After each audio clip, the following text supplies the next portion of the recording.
आजचा व्हिडिओ खरंच खूप खास आहे. त्याचं एंडिंग पाहिल्यावर तुम्हाला समजेल यामध्ये रियाने एक छोटासा आपल्याला मेसेज दिलाय.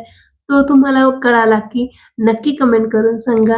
चला तर मस्त अशी मॉर्निंग झाली आहे. रिहू उठलाय, ईशान सुद्धा उठलेला आहे. रिहूला पाहिजे होता अंडा वगैरे बॉईल करून आणि ईशानला पाहिजे होती रवा इडली. म्हणूनच पहिल्यांदा मी हे रवा इडलीचं प्रिपरेशन करून घेते. बऱ्याच वेळा मी तुम्हाला रेसिपी शेअर केलेली आहे. म्हणून फटाफट मी हे बॅटर तयार केलं आणि इडली लावणार होती. तर पहिल्यांदा मी कढई ठेवली सुद्धा होती, की ज्यातून पाणी वगैरे थोडंसं गरम होईल आणि नंतरनं पटकन आपली इडली रेडी होईल, असं काहीसं माझं असतं. तर रियान मध्ये-मध्ये येऊन गप्पा मारत होता. गप्पा म्हणण्यापेक्षा तो मला फसवत होता, की "मम्मा तू कॅमेऱ्यामध्ये दिसत नाही" वगैरे असं काहीसं त्याचं सुरू होतं.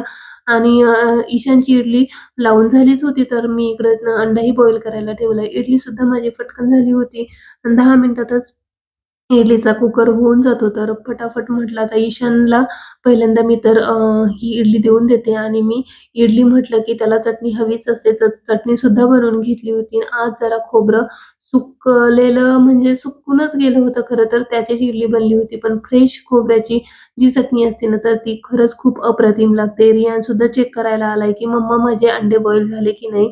तर अंडा बॉईलचं हे माझ्याकडं मशीन आहे छोटंसं. तर त्याच्यात 7 अंडे बॉईल होता एका वेळेस. पण आज माझ्याकडे फक्त 2च अंडे होते आणि तेही फक्त रिहूलाच खायचे होते म्हणून ते फटाफट बॉईल करून घेतले. मम्मा अंडे बॉईल करते पण किती वेळ लावलाय म्हणून रियाने 2-3 चकरा तर सहजच मारल्याच होत्या.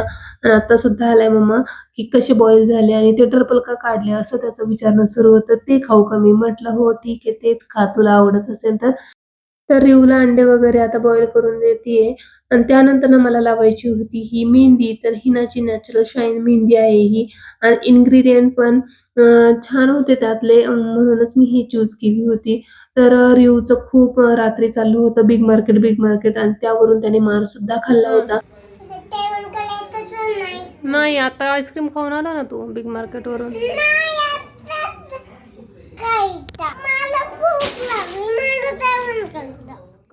रिहूला खूप भूक लागली होती म्हणून म्हटलं चला फटाफट जेवण बनवूया. तर जेवणामध्ये मी आज ब्रेड ऑमलेट म्हणता येईल याला. ब्रेड ऑमलेट बनवणार होती. तर ते अशा प्रकारे आणि वेगळ्या स्टाईलचं होतं. तुम्हालाही आवडलं तर तुम्ही नक्की ट्राय करा. मी लाँग व्हिडिओमध्ये सर्व काही शेअर केलेलं आहे. तर आता पाहूया रिहू काय Tell me, moral of the story is what? खूप छान असा मेसेज रिहूने आता दिलेला आहे. तुम्हालाही समजलं असेल तर नक्की कमेंट बॉक्समध्ये सांगा. आणि आता हा मिनी व्लॉग मी येथेच एंड करतीये. चलो बाय. भेटूया उद्याच्या नवीन व्लॉगमध्ये.